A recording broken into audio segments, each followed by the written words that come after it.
Webinaire organisé par l'École des métiers de l'information.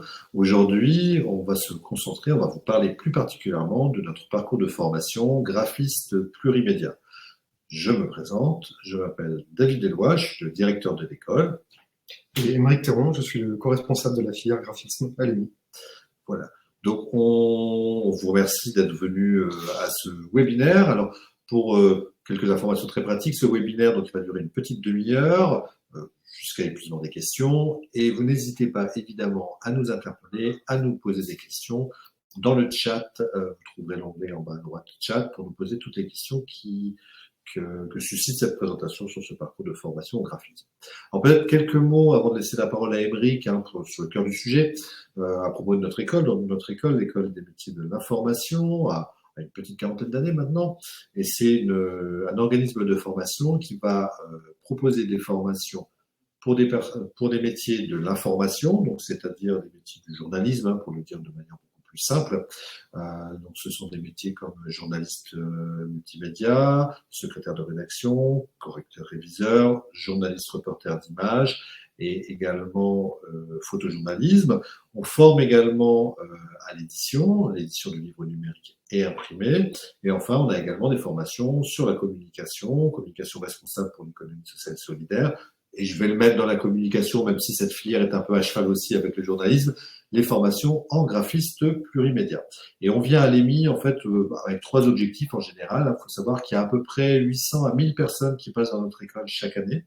Et ces personnes, elles vont soit suivre des parcours de reconversion, c'est-à-dire qu'elles décident de bifurquer, de changer de voie professionnelle. Ça arrive c'est quelque chose d'assez courant de nos jours. On estime aujourd'hui, d'après les statistiques, qu'il y a à peu près 1 à 2 personnes sur 5 qui s'engagent dans un parcours de reconversion. Et c'est vrai que l'époque s'y prête. Beaucoup de gens sont en recherche de nouveaux souffles dans leur métier ou tout simplement de sens. Ils ont envie de redonner du sens à leur parcours professionnel et s'engagent dans la reconversion. Donc ça, c'est une des voies possibles à l'EMI. L'autre voie, c'est des personnes qui sont en activité, qui sont déjà, on va dire, graphistes, puisque c'est l'exemple du jour, et qui ont envie d'acquérir de nouvelles compétences. Et donc, elles viennent chez nous pour se former sur des parcours qui généralement sont un peu plus courts. On va avoir des parcours de quelques jours à quelques semaines. Et le troisième type de public qu'on croise à l'EMI quand on vient en formation, c'est des personnes qui vont suivre des cours qu'on va appeler d'initiation, donc des cours du soir ou des cycles d'été, qui leur permettent de découvrir un métier. Ça ne fait pas des professionnels, même si les formations sont professionnalisantes, mais ça leur permet d'acquérir des compétences et de se tester sur ces différents métiers. À l'EMI, donc comme je vous ai dit, c'est une école reconnue. Quand on vient à l'EMI, il y a 3 avantages à venir à l'EMI. Enfin, il y en a beaucoup, entre nous soit dit. Je ne vous en citer que 3. Le premier, c'est que toutes les formations que l'on donne sont adossées à des titres certifiants. Donc, c'est le nouveau mot pour dire diplôme, qui sont reconnus par l'État. C'est-à-dire que quand vous venez faire des formations à l'EMI, vous en ressortez avec un diplôme ou un certificat de compétences garanti par l'État. Donc, ça veut dire que ça a une vraie valeur. Ces diplômes ont une vraie valeur quand on cherche du travail, tout simplement. Ça, c'est le premier atout de l'EMI. Le deuxième atout, c'est qu'on est sur des formations, comme on a un organisme de formation professionnelle, on est sur des formations qui sont très axées sur la pratique. C'est-à-dire qu'évidemment, il y a de la théorie parce qu'il en faut toujours, il faut comprendre ce que l'on fait. Mais l'enjeu pour nous, c'est qu'au terme de la formation, les personnes aient acquis des compétences qu'elles puissent mettre en pratique immédiatement en sortant de l'école. Donc, c'est des formations très pratiques et données par des professionnels. C'est-à-dire que nous, tous nos formateurs sont des professionnels en activité. Et enfin, le dernier atout pour l'EMI, ensuite je serai la parole quand même à Émeric, c'est que, comme je vous l'ai dit tout à l'heure, on a une petite quarantaine d'années. Et donc, on a formé beaucoup de gens. Et quand on vient à l'EMI, en fait, on entre dans cette communauté des anciens. Aujourd'hui, on dirait des alumni. Chacun prend le mot qu'il veut. Cette communauté des anciens. Et donc, c'est un réseau qui est très utile ensuite quand on veut à la fois échanger des expériences ou tout simplement échanger des tuyaux. Voilà. Donc, tout ça, c'est l'EMI, mais c'est pas complètement le sujet du webinaire du jour. Donc, je vais peut-être maintenant passer la parole à Émeric pour qu'il nous présente plus en détail cette formation de graphiste. Et j'en profite pour saluer toutes celles et tous ceux qui sont arrivés depuis le début de ce petit webinaire. Vous n'avez pas raté grand-chose, on vient juste de faire la présentation de l'école. N'hésitez pas à nous poser toutes les questions qui vous intéressent dans le fil de chat. Et je vais d'ailleurs mettre, sans plus tarder, le lien vers la formation, comme ça vous pourrez le récupérer. Aymeric, je te cède la parole. Merci David. Voilà. Donc Aymeric Théron, je suis moi-même graphiste et maintenant je suis aussi co-responsable de la filière graphisme au sein de l'EMI et des formations qui touchent les métiers du graphisme. Qu'ajouter par rapport à ce que vient de dire David, je vais donc vous présenter notre parcours certifiant, qui est un parcours de 7 mois sur le graphisme plurimédia, information et communication, comme il est nommé dans notre certification. Donc, qu'est-ce que le graphisme et surtout, qu'est-ce que je dirais le graphisme à l'EMI? Donc, les graphistes sont d'abord des professionnels de la communication et de l'information, c'est-à-dire que c'est un métier qui offre des possibilités multiples. Le graphiste peut être indépendant, le graphiste peut être salarié, le graphiste peut travailler dans une agence spécialisée dans la communication, dans une rédaction spécialisée dans la presse. Il peut toucher à tout en étant indépendant, il peut travailler avec des collaborateurs en créant un studio, ou être salarié au sein du pôle communication, je dirais, d'une entreprise. C'est un métier qui offre de multiples possibilités et qui n'est pas figé. Les graphistes, donc ces professionnels de la communication et de l'information ont pour objectif vont intervenir à différentes étapes du message de communication. Si la communication orale et écrite est la plus naturelle, lorsque nous venons à l'EMI, c'est pour apprendre à mettre en forme cette communication.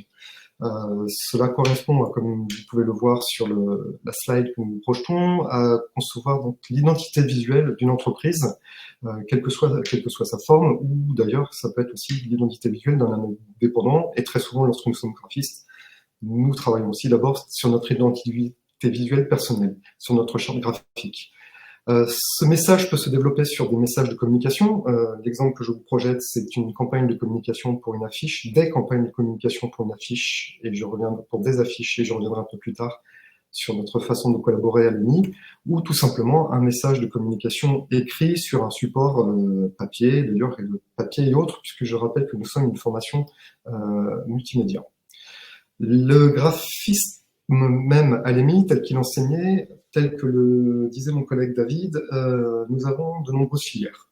Toutes les filières ne se tiennent pas en même temps, nous n'avons pas la possibilité de collaborer avec toutes les filières, mais les principales sont amenées à travailler ensemble, puisque les graphistes, au cours des 7 mois de parcours, vont être amenés à travailler avec les journalistes multimédia, les journalistes rédacteurs, les journalistes secrétaires de rédaction, les éditeurs, donc la filière livre imprimé et numérique, la correction et les photojournalistes avec lesquels nous travaillons également régulièrement. C'est vraiment une collaboration entre les différentes filières de l'EMI autour des métiers de l'information et de la communication, tel que nous l'avons dit, ce qui nous permet de nous confronter au plus près aussi du métier, puisque ce sont les mêmes acteurs avec lesquels nous collaborerons à la sortie de cette formation. Notre parcours, comme je disais, donc c'est un parcours de 7 mois qui commence début septembre et se termine fin avril. Il s'articule autour de 3 blocs de compétences. Notre certification est définie par 3 blocs de compétences. Un que je qualifierais sur le papier, qui consiste à savoir concevoir et donc réaliser un support de communication et d'information imprimée. Autour de l'écran aussi, puisque comme je le répète, nous sommes une formation plurimédia. Aujourd'hui, le papier, même si c'est bien, même si certains le préfèrent, travailler sur les supports smartphone, mobile et écran web est un incontournable. Et autour du mouvement, puisqu'effectivement, le motion design, qui lui non plus n'est pas nouveau, mais en tout cas est une compétence de plus en plus demandée, fait également partie de nos blocs de compétences. Comme l'a souligné David, nous sommes une formation de reconversion, c'est-à-dire que soit des gens viennent suivre les 7 mois de parcours, soit effectivement certains graphistes intègrent cette formation ou intègrent les formations, des formations extérieures pour pouvoir acquérir ces blocs de compétences, et notamment notre bloc de compétences que je qualifierais d'écran, le web design, de manière plus générale, est un parcours qui peut s'intégrer dans l'année. Nous ne sommes pas obligés de suivre l'intégralité du parcours de 7 mois, mais ce module web design commence en janvier prochain, sur une période de 4 semaines, et il est possible, si vous êtes déjà graphiste, de venir suivre les compétences, acquérir les compétences propres au web à ce moment. Les compétences propres au web, ce sont des compétences qui vont faire appel à ce dont vous avez sans doute déjà entendu parler, l'UX design, l'UI design, où voilà, nous allons réaliser la conception d'un site web pendant 4 semaines, apprendre à concevoir un site web pendant 4 semaines, tout en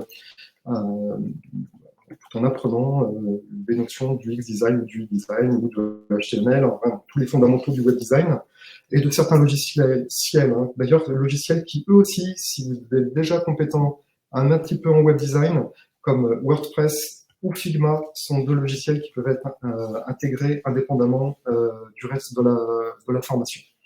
Donc ça, c'est le module web design qui se tiendra en janvier. Nous avons un autre module qui est le module motion design qui, lui, se tient en février prochain. Un module de 3 semaines, donc c'est ce que je qualifie de mouvement dans notre certification globale. Ce sont des compétences autour du motion design et autour de l'animation en graphisme, je dirais plus largement. Il s'agit d'apprendre à faire une courte séquence animée, en 3 semaines d'apprendre à faire une courte séquence animée pour relier une information.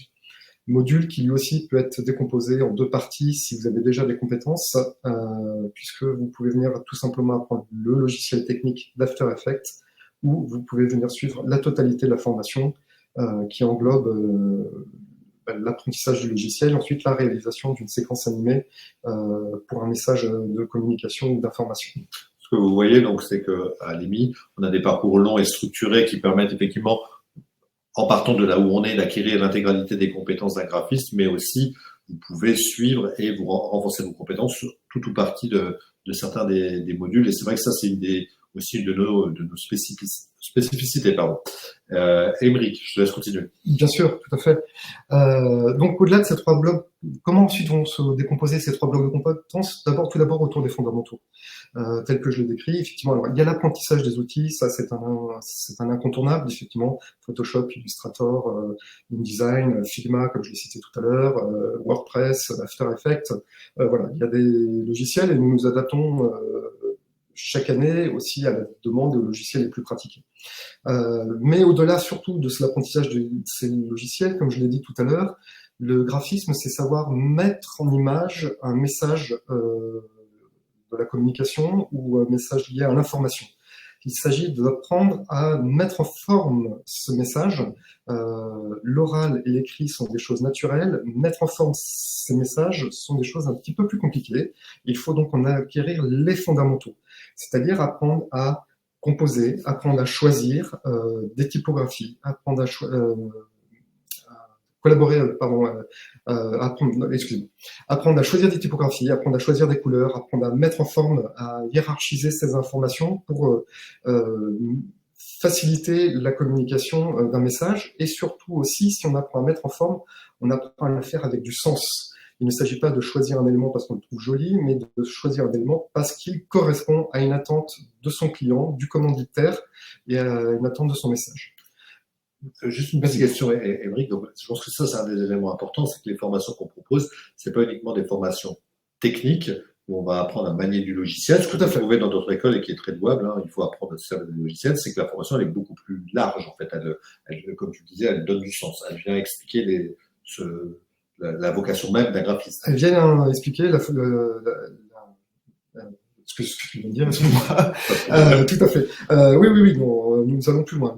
La partie technique, bon, elle fait partie, hein, nous travaillons tous sur ordinateur, donc il faut un apprentissage de ces outils techniques, mais le métier de graphiste ne se limite pas à l'utilisation d'un logiciel. Le métier de graphiste, c'est savoir communiquer, et communiquer au sens large, au sens large sur le papier, sur l'écran, mais aussi tout simplement apprendre à communiquer avec un client, ou un commanditaire, apprendre à communiquer avec un public, ce qu'on appellerait un public cible, et avec ses gens. Et d'ailleurs, ça fait partie notamment de ces fondamentaux, c'est qu'au-delà des logiciels, comme vous le voyez dans la slide, nous vous apprenons à tout moment aussi à justement communiquer avec un client, un commanditaire, c'est-à-dire prendre en compte un brief, découvrir le brief avec lui, savoir poser les questions, parce qu'en fait, un brief n'est pas toujours clair dès le départ, donc savoir poser les questions pour enrichir ce brief, savoir aussi soi-même partir en recherche des solutions créatives et surtout savoir défendre et présenter un projet à un client. Et pour celles et ceux qui parmi vous voudraient s'installer comme indépendant aussi, savoir aussi tout simplement préparer un devis et envoyer une facture à la fin. Ça fait partie des apprentissages du métier dans sa globalité. On poursuit. On poursuit, tout à fait. Au-delà de l'apprentissage de ces fondamentaux, comme le disait David en début, nous sommes basés vraiment sur la pratique. L'idée est que à la sortie du métier, à la sortie de la formation, vous soyez capable tout de suite d'évoluer au sein de ce métier. Donc, il y a toute une série d'ateliers et de workshops au cours de l'année, des mises en situation au cours au cours des cours les plus théoriques. On passe de la théorie à la pratique très rapidement. Mais il y a aussi, comme nous l'avons signalé, vu que nous travaillons avec plusieurs filières, des travaux interfilières, c'est-à-dire que de temps en temps, nos commanditaires seront nos collègues qui seront en apprentissage dans les autres filières. Très exactement. Nous travaillons régulièrement avec la filière édition, la conception de beaux livres, ou avec la filière photojournalisme et les filières du journalisme, comme les journalistes rédacteurs et secrétaires de rédaction, à la conception d'un magazine. Donc c'est une vraie collaboration même au sein de l'école qui se transforme en essaim, notamment pendant le Média Libre, qui est le magazine école de fin d'année. Nous travaillons aussi avec des collaborateurs extérieurs, principalement des associations ou des coopératives qui reflètent nos valeurs et qui font sens puisque nous sommes nous-mêmes admis une coopérative, qui viennent donc nous passer commande de problèmes de communication, d'information quant à leur activité et à laquelle nous répondons autour d'ateliers créatifs. Ce sont des vraies commandes. Avec donc de vrais commanditaires et de vrais clients, mais surtout toujours dans un souci d'échange avec ce partenaire. Ils ne viennent pas ici parce que ils n'ont pas de sous, ils viennent ici parce que nous partageons les mêmes valeurs et nous mettons en avant nos savoir-faire et ils viennent répondre à notre commande et ils viennent se mettre à notre disposition pour pouvoir répondre à nos problématiques quant à l'échange avec ce partenaire. Est-ce que tu peux nous donner un ou deux exemples de travaux très concrets que vous avez menés avec des organisations, des associations, des coopératives de manière très concrète? Tout à fait. Justement, là, au moment où nous parlons, nos graphistes sont actuellement dans un atelier de workshop affiche. Vous avez aperçu certaines des affiches lors d'une des slides précédentes. Dans les années précédentes, nous avons collaboré avec Médecins sans frontières, nous avons travaillé avec Railcop, nous avons travaillé avec Enercop. Nous travaillons cette année avec les licornes, qui sont donc des coopératives ou des associations ou des ONG qui cherchent à développer des messages de communication à destination de leurs sociétaires éventuels ou tout simplement pour se faire connaître. Je ne sais pas si je rentre en détail. Non, mais c'était pour donner quelques exemples. Donc, effectivement, il y a du travail d'affiche. Le motion design, vous avez également. Et le motion design, tout à fait. Fait des images animées pour des commanditaires, effectivement, que tu as cité, Railcop, Enercop, etc. Donc, effectivement, comme le disait Émeric, on a le souci de faire des collaborations réelles en croisant le savoir-faire qu'on a dans la formation de futurs professionnels avec les besoins de structures qui en partagent des valeurs. Tout à fait. Je te laisse continuer. Que dire après? Donc effectivement, c'est une formation reconnue. Donc c'est une formation de 7 mois qui se termine par un stage en entreprise de 6 semaines en fin de formation. Le stage en entreprise est important puisque comme nous faisons de la reconversion, nous vous mettons dans les conditions de rechercher du travail.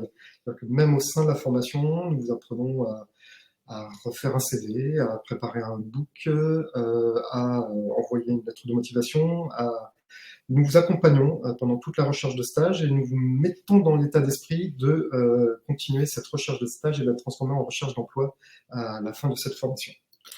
Justement, je rebondis sur une question qui était dans le chat d'Antoine, qui posait la question du taux d'insertion. C'est bien beau de se former, quand on sort de l'école, on a un diplôme, et est-ce qu'avec ce diplôme, on peut travailler?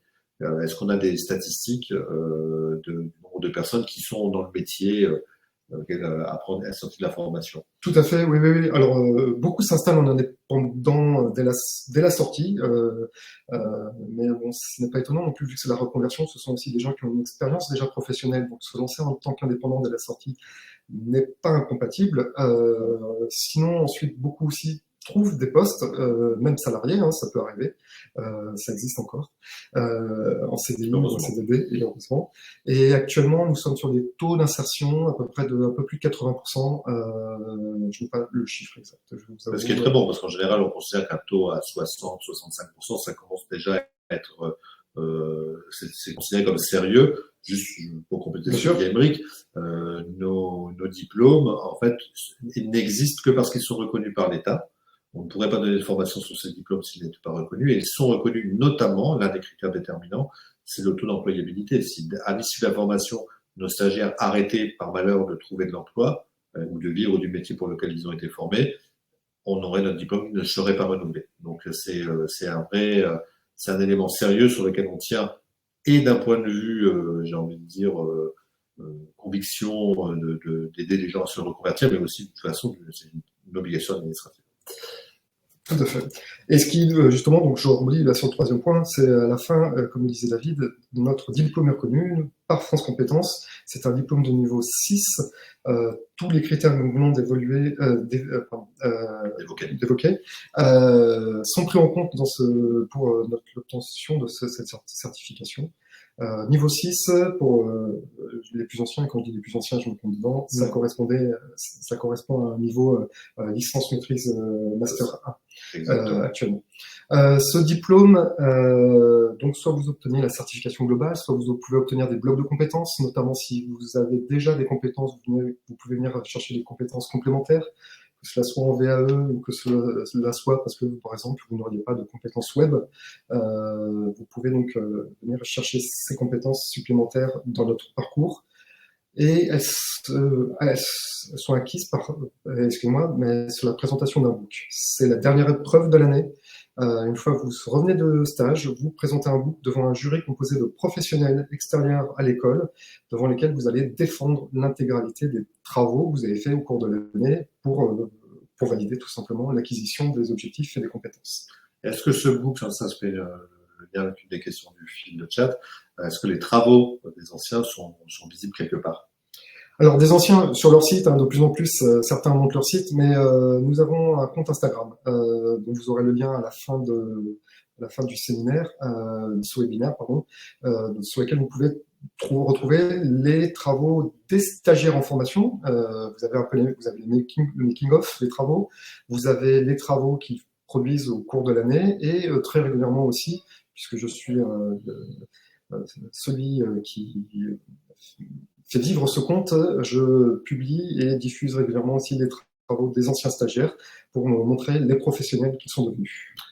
Continuez à nous poser vos questions dans le fil de chat. On continue, Aymeric, session 2024-2025. Tout ça pour dire qu'effectivement, alors comme je l'ai évoqué, si vous êtes tout de suite intéressé par des formations de web design ou de motion design, les prochains modules vont tomber en janvier et en février prochain. Donc, vous pouvez nous contacter dès à présent. Ensuite, le parcours long de la certification graphisme plurimédia commencera en septembre prochain, de septembre 2024 à avril 2025. Voilà. Mais il faut s'inscrire très rapidement. On en reparlera à la fin de cette session. Les tuyauteries administratives pour la prise en charge financière des formations étant un petit peu longues, ça vaut le coup d'y prendre tôt. Alors, les prérequis, qui peut s'inscrire à cette formation? Est-ce que moi, qui n'y connais absolument rien, je pourrais, ou est-ce que j'ai quand même quelques éléments à checker avant? Il y a quelques éléments à vérifier effectivement avant. Ce sont les prérequis, justement. Il faut quand même indiscutablement un certain intérêt pour le graphisme. Cet intérêt peut être plus ou moins large, c'est-à-dire vous pouvez déjà avoir une culture graphique, vous pouvez avoir déjà une culture générale du graphisme, ou générale tout simplement, qui vous permettent de suivre cette formation, puisque je le rappelle, nous allons collaborer avec d'autres métiers, donc la culture générale est tout aussi importante. Savoir comment fonctionnent les métiers de la communication, de l'édition, de l'information est tout aussi important. Un goût pour la réflexion et l'expérimentation, parce que, comme nous l'avons dit, savoir prendre un brief, savoir discuter avec un client, c'est indispensable. Les graphistes ne sont pas juste des techniciens de logiciels. Et surtout, alors aujourd'hui, en plus que nous passons de plus en plus de temps sur les ordinateurs et à expérimenter différentes choses avec différents logiciels, reprendre contact aussi avec le papier, savoir dessiner, peindre, voilà, toutes ces expérimentations, qu'elles soient graphiques, sont les bienvenues au cours de la formation.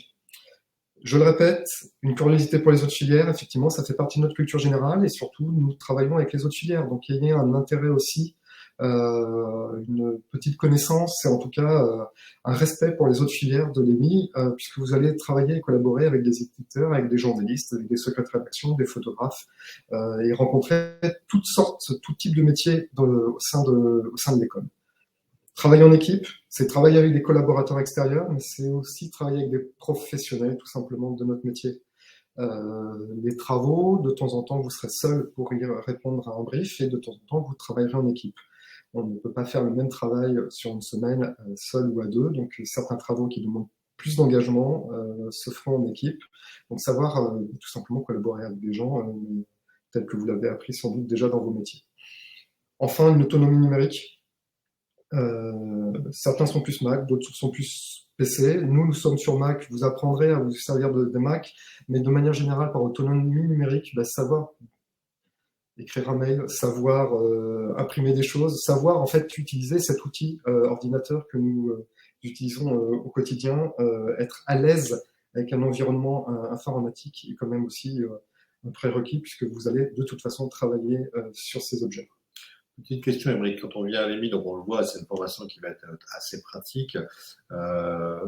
Les groupes, c'est une promotion de combien par année en général au maximum? Elles sont des 40 dans la promo Au maximum, alors ça dépend beaucoup des années. Hein. Les plus grandes promos que nous ayons eues dépassaient les 20 personnes, 20-22 à peu près. Ensuite, un bon groupe, une bonne filière, un groupe qui a une bonne autonomie et surtout qui permet à la fois aux intervenants aussi de pouvoir échanger individuellement avec chacun d'entre vous. Il faut compter à peu près une douzaine de personnes. Et est-ce que tu peux nous donner des exemples de profils sur cette année ou l'année dernière qui sont un peu atypiques pour montrer que tous les parcours peuvent se retrouver tous les types de personnes peuvent se retrouver dans le parcours? Toutes les personnes, oui, tout à fait. Nous avons vraiment des profils très différents. Cette année, nous avons 2 personnes qui viennent déjà de la communication, qui avaient des masters en communication et qui travaillaient au service communication, l'une d'une institution européenne, l'autre d'un théâtre. Nous avons également un ancien webmaster, nous avons une photographe cette année. Nous avons des gens aussi qui se cherchent tout simplement parce qu'ils ont eu une formation initiale qui ne correspondait pas forcément à leurs attentes ou qui répondait en tout cas à des attentes que je qualifierais de parentales et qui petit à petit la vie a fait qu'ils ont changé de métier et au bout d'un moment sont voulu retourner vers leurs premiers amours, à savoir le graphisme et l'image. Je prends la question tout de suite qui me pose Antoine, qui est prolixe, qui nous demande comment on aborde la question de l'intelligence artificielle dans la formation. Alors nous suivons les évolutions de l'intelligence artificielle qui est apparue certes, enfin en tout cas tel que nous en parlons, est apparu récemment et qui promet de se développer et de devenir un incontournable des années qui vont venir. Effectivement, nous avons au cours de la formation des initiations et de la prise en main et de la compréhension surtout de qu'est-ce qu'une intelligence artificielle et surtout comment dédramatiser l'intelligence artificielle qui est une automatisation de beaucoup de choses qu'on le faisait avant mais auxquelles on met aussi souvent aujourd'hui le label intelligence artificielle alors que très souvent nous avions déjà des outils automatiques sur certains logiciels qui faisaient ce qu'on appelle de l'intelligence aujourd'hui artificielle. Donc on le voit dans les logiciels, dans les évolutions, en Photoshop, Adobe, puisque nous travaillons avec la marque Adobe, a inclus une intelligence artificielle, développé une intelligence artificielle qui s'appelle Firefly. Mais au-delà de ça, nous avons des intervenants qui travaillent régulièrement avec les intelligences artificielles et qui viennent nous expliquer les coulisses et les tenants et les aboutissants de ces logiciels. Pour ne citer que, je citerai ChatGPT ou Midjourney, qui sont aujourd'hui enseignés dans le parcours à proprement parler. Donc là, on est à vous de jouer quand même. Hein. Oui, à vous de jouer. Nous avons, je l'espère, dit l'essentiel de ce que... Nous avons répondu à l'essentiel de vos questions et en tout cas apporté l'essentiel de la présentation du parcours. Donc vous pouvez, je le rappelle, si c'est le web design, le motion design, parce que vous avez déjà des connaissances en print, je dirais, en tout cas ou en graphisme, les formations arrivent dès le mois de janvier. Sur le module web complet, ou bien sur WordPress, ou bien sur Figma, et ensuite en motion design en février, sur la totalité du module, ou sur After Effects. Donc je vous conseille dès à présent de prendre contact avec nous pour vous renseigner sur ces formations. Je vais embrayer parce qu'effectivement, il y a eu quelques questions dans le fil de chat. Donc, Émeric l'a bien expliqué, hein, pour rentrer dans nos formations. C'est un test qui prend une petite demi-journée et qui est basé sur des tests des QCM, hein, de culture générale, d'actualité et de connaissance du métier, et quelques exercices qui sont là pour vérifier que les prérequis demandés sont bien présents. Et un entretien qui vient vérifier on va dire le sérieux du projet professionnel visé. Est-ce que la personne sait exactement ce qu'elle va faire quand elle va être graphiste, se projette bien dans le métier et c'est pas une lubie en passant. Donc c'est des tests qui ne se veulent pas éliminatoires, c'est pas la vocation, c'est vraiment de vérifier qu'on est bien raccord entre les attentes de la personne et ce que nous proposons. Et puis ce sont des tests de situation qui nous permettent aussi de voir quel niveau vous en êtes déjà dans votre réflexion à la fois projection professionnelle et en fait où est-ce que vous en êtes aussi en graphisme actuellement. Voilà. Mais ensuite, évidemment, il y a la prise en charge de cette formation. Donc, vous le savez, hein, les formations longues sont chères, hein, il faut pouvoir les payer. Donc, évidemment, si vous pouvez les payer vous-même, très bien. C'est rarement le cas, il faut se le dire. Donc, sachez qu'au niveau de l'EMI, on a un service qui est entièrement dédié à accompagner les personnes qui veulent suivre une formation chez nous pour monter leur dossier de prise en charge financière. Et il y a des financements pour tout type de public. Vous êtes salarié, il y a des financements, notamment de transition professionnelle. Vous êtes demandeur d'emploi, il y a des financements. Selon votre âge, selon votre origine géographique, selon votre parcours précédent, il y a mille et une façons de financer un parcours. C'est souvent un peu compliqué pour les personnes parce que vous ne connaissez pas ces circuits-là. Dites-vous que nous les connaissons et nous pouvons vous accompagner. Et pour répondre à la question qui était posée, oui, il existe pour certains types de populations des financements disponibles auprès des régions, la région Île-de-France, mais également toutes les autres régions ont des fonds pour financer la formation professionnelle et la reconversion des personnes. Donc, il ne faut surtout pas hésiter à venir nous voir. Comme je le disais tout à l'heure, c'est des démarches qui peuvent être un petit peu longues. Donc, quand bien même la formation est en septembre, ne tardez pas parce que 3 mois, ça peut passer très très vite, surtout pour les demandes de prise en charge financière. Nous, de notre côté, on est rapide, hein, les tests, tout ça, on n'a pas de temps. En revanche, si on veut être sûr de bien trouver le bon financement adapté à vos besoins et de se garantir la possibilité de l'avoir, il faut surtout anticiper. C'est vraiment un conseil qu'on vous donne. Souvent, beaucoup de candidats pensent que ça va aller vite et on se fait des sueurs froides régulièrement chaque année. Et pour ce faire, je vous affiche donc là le numéro de téléphone auquel vous pouvez nous appeler. Donc n'hésitez vraiment pas, notre collègue Jamila Mekawi notamment est là pour répondre à toutes vos questions. Vous pouvez prendre avec elle rendez-vous pour passer des tests. Et donc là, on a mis effectivement le compte Instagram des graphistes. Tout à fait, le compte Instagram. D'ailleurs, si vous enlevez l'arrobase, vous pouvez nous trouver également sur LinkedIn. Je communique régulièrement effectivement sur la filière. Voilà. On a un petit peu dépassé la trentaine de minutes prévues, mais a priori, sauf erreur de ma part, on a répondu à toutes les questions. Donc, encore une fois, n'hésitez pas à prendre contact avec nous. Alors, ça peut être sur le contenu même de la formation, hein, Émeric est à votre disposition, au même numéro, ou sur le parcours d'entrée et les dossiers de prise en charge. Jamila sera également à votre disposition. Mais bon, puisque là, j'imagine que vous commencez déjà à avoir un tout petit peu faim, on va vous dire au revoir et vous souhaiter un bon appétit. On espère avoir répondu à vos questions et on vous attend prochainement dans notre école. Tout à fait. À très bientôt. Nous vous attendons. À très bientôt. Au revoir. Merci. Au revoir.